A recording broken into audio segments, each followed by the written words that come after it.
In this video, I'm going to be doing a review of Gokuflex, otherwise known as Matt Kido's fitness course.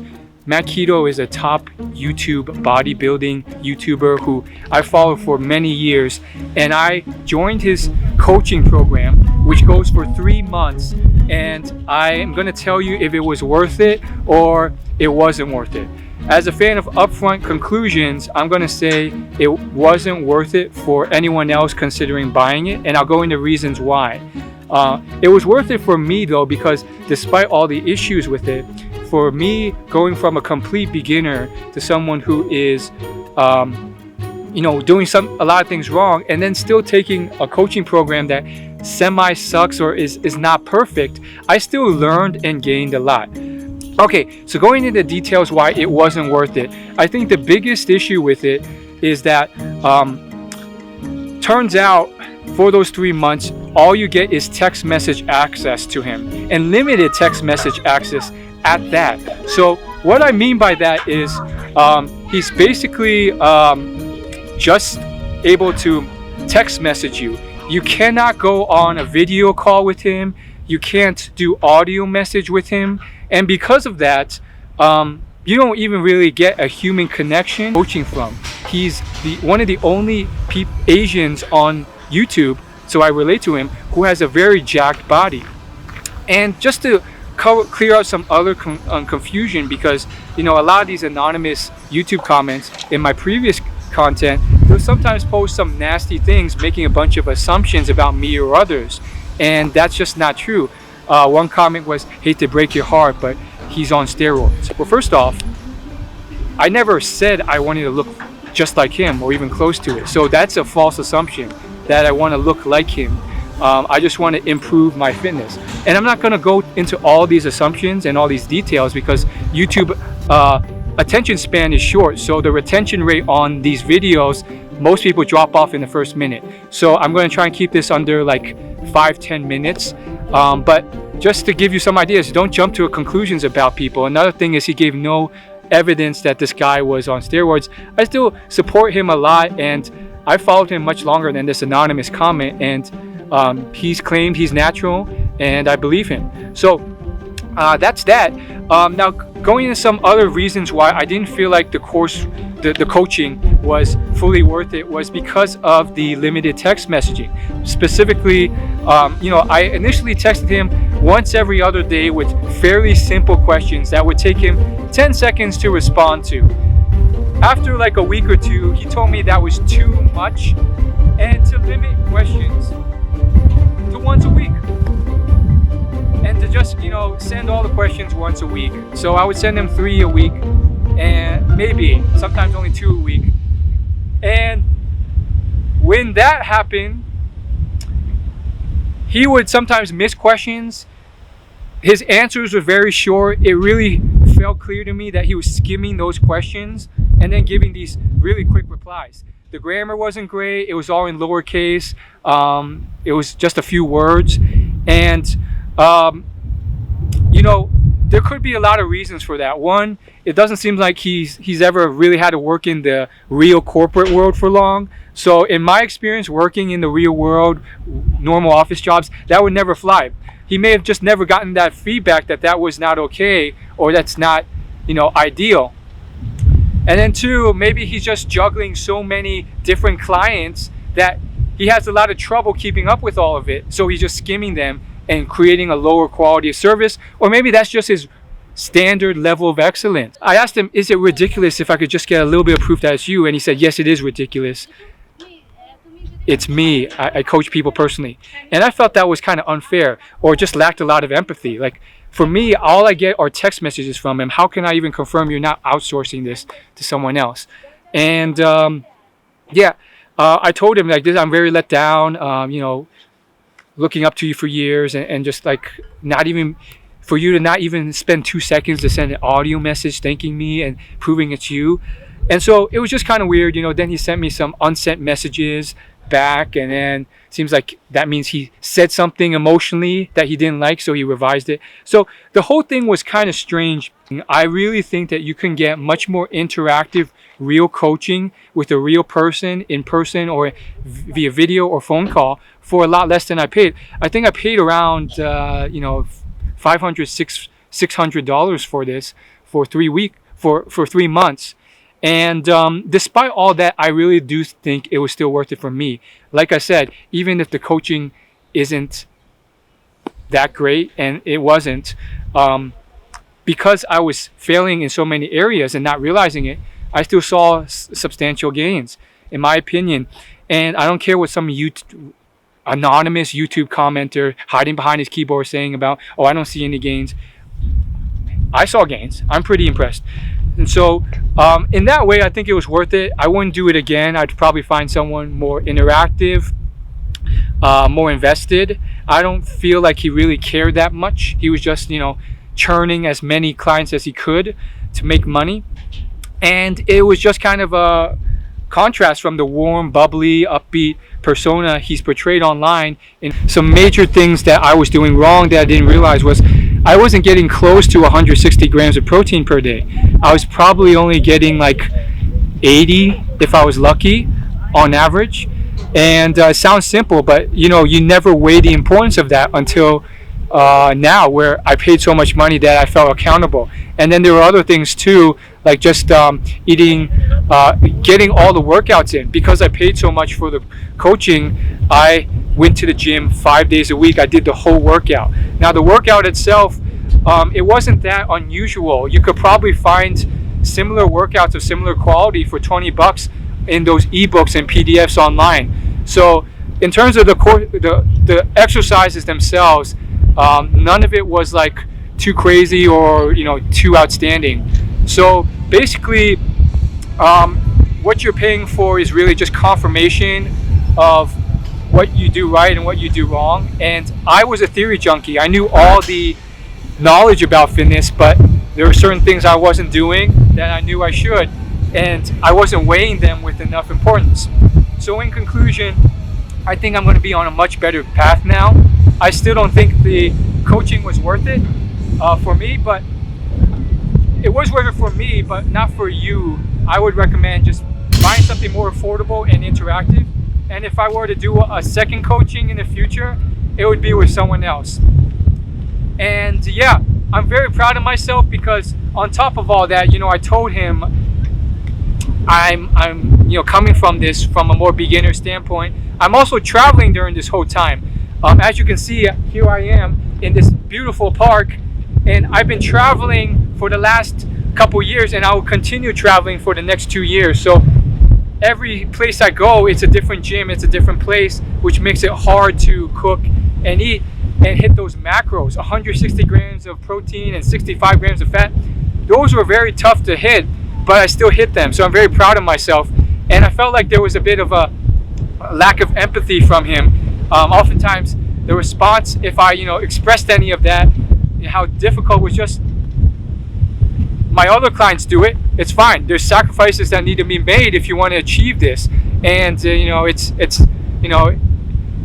not easy. But like my other clients have kids or they're traveling and they make it work, and I understand you got to suck it up, but I have more willpower than the average person, and I got this done. And there's no congratulation, there's no real support. I don't know if he really actually cared. It was just like, get this done. And I felt like for most people, especially just like the young kid, the high schooler taking his coaching, which they do sign up for, it would have been drastically tougher because he wasn't offering that emotional support. And it was just really rigid. He would just be like, no, get it done. And I'm not a therapist. I'm not going to help you with any of that. And I'm like, hey, it's not about like deep therapy. I'm just saying like, certain things with habit formation requires understanding your beliefs and understanding how you actually grow and work on this stuff. And he was surprisingly lacking of knowledge and resistant to bring any of that up in terms of just confirmation of what I was doing right and wrong, and some tweaking of his macros every week, because I would send my macros, my weights, my lifts every week. I tracked everything for him as he requested, and he would adjust them slightly week to week. So you get a sense of the importance of tracking macros and so forth. So please keep the comments positive. Thank you. And then he concluded by saying, to be honest, you spent more time than any other client on this. Now, okay, maybe that is true, and maybe that is on me. But before we jump to conclusions about that, let's actually check the messages I've sent him in the last few weeks. And I'll do like a video screen grab of this, because maybe it is true, and maybe me sending like one check-in per week and then 1 or 2 questions that can be answered in 2 seconds or less is really more than the average person, and that's too much. Or maybe because he's caught up in all this, he's exaggerating and he just wants to throw that out there because in his mind at this moment he believes I've been taking up more of his time. Now, if I have, okay, maybe that is my fault, and maybe that's just a standard that all the other students have accepted. And for that, I apologize, but I still think that that standard is not a globally recognized standard to get just a few messages a week per person. And then all of a sudden, that's excessive. When, the average personal trainer actually sees the person in person, you actually interact with them, and it's more for a few seconds. So let's go through the video. I'm going to do a video capture of basically everything I see on my screen here. And we're just going to go through the... But wait, the story doesn't end there. So on my last week, I asked him once again if he could just do a quick audio for 5 seconds or something to prove that it is real in my check-in. It was my only question in my weekly check-in. And I said, is it ridiculous to ask you for proof that it is really you responding to these? And he ignores it. So I bring it up again later in the week. And this was on a Wednesday. I said, hey, what about my question about proof? And his response was, yes, it's a ridiculous question. I coach all my clients personally. We have 3 days left. Please keep your questions about your goals and training, and I'll address everything. I responded, I think it is a legitimate question given that I'm a paying customer, shrug. How am I supposed to know it is you when I can only text? Oh well, you could have easily spent 5 seconds to make an audio thanking me for being a customer or grabbed a photo off Google Images. I just feel sus and disappointed that you won't even do that. As someone who has looked up to you for years, I am let down. Now, I think he's assuming that I'm questioning his, trustworthiness, but it's also just as a fan, as someone seeking human content, and as a customer, you as a business owner should know that people are paying for the fandom to actually interact with you on some level. And what do I get? I get a series of messages that then quickly get deleted. One at 2:22, another at 2:22, another at 2:23. I got the last one, which is about 28 seconds, and I'm going to play it for you. Here's his response. You asked if it's a ridiculous question, and I was just agreeing with you. If you're going to question the authenticity of my business, that's something you should do before coaching begins, not when you have 3 days left in your coaching. And to be honest, I spend more time on your questions than any other current client I currently have. So I would really, really appreciate it if you kept your questions around your fitness, your goals, and nutrition. That's stuff that I can help you with. Thank you. And he concluded by saying, to be honest, you spent more time than any other client on this. Now, okay, maybe that is true, and maybe that is on me. But before we jump to conclusions about that, let's actually check the messages I've sent him in the last few weeks. Now, if I have, okay, maybe that is my fault, and maybe that's just a standard that all the other students have accepted. And for that, I apologize, but I still think that that standard is not a globally recognized standard. Last few messages. So we're starting off here with the messages that I just mentioned, which were on a Thursday. And then before that, it was me reminding him of the one message I asked in my weekly check-in on Monday that he missed. On the last week, by the way, this is after me reminding him multiple times not to miss messages. And then here's the check-in. It's just standard stuff like how I'm feeling, my macros, and my nutrients. And typically his response is just like, keep macros the same or change them slightly. That takes him like 10 seconds. Okay, let's check the week before. So we have a conversation here where I say on Friday, friendly reminder, you never answered this question in my previous check-in. And his response would, hey, it would be helpful if you sent everything together instead separately as mentioned many times prior. And then, he answers the question. And I'm like, I'm confused. What do you mean? Sure, I can do that. I mean, what do you mean send everything together? I sent it all together on Monday and you missed the message. And his response was, never mind, it's fine. So he clearly scanned the message, didn't take his time to read it, and then missed the intention, and then reread it again, having accused me of doing it wrong, and then realized, oh shoot, I missed the message. So let's go back further. I have one quick question on Wednesday, which can be answered in 5 seconds or less. And he says, yes, it can be. Try different grip. Okay, so he spent 5 extra seconds there. Let's go further. Okay, we're back to Monday, the Monday weekly check-in. And what does he say here? Keep macros and cardio the same. Stay consistent. And yes, send all your questions with your final check-in. There are certain questions that I was asking, and he kept saying, wait till the end of the program so I can answer them. Now, some of those questions may have to do with, once having cheat meals and stuff like that. So, okay, maybe it's legitimate that you answer them at the end because it's about, what if I start to regress back to my regular way with cheat meals? Will you teach me how to adjust macros on my own? So, okay, that's legitimate. But so far, it's been about 2 weeks I've gone back. And the amount of questions I've asked is pretty minimal. As you've seen here, in sum, it would have taken him 30 seconds. So it just seems rather different from his online warm, friendly persona. And my guess is he has come to an expectation that this is the amount of time that he deserves to commit to your average student. And anything beyond that is excessive and outrageous and ridiculous. And I think that's unfair compared to general coaches. I mean, you're paying him online, you don't get to see his face or anything, and you just get these couple messages. Let's go further back a bit, one more week, just to cement the point home, because this video's gone on really long. So here's the check-in for this week. That was on Sunday. And then what did I ask here? On Friday, I asked him a question about, custom tailoring my workout. It doesn't seem like it was really custom tailored.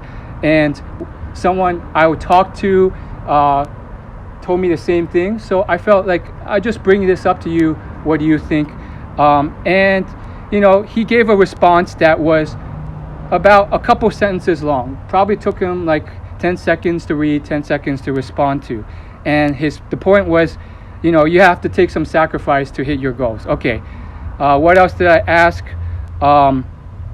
How's the form? He said, looks fine. And then before that was the check-in, which I delivered a couple days late that week on a Wednesday, just because I was very busy that week with work and other priorities. But you can see I did send some photos earlier that week. And then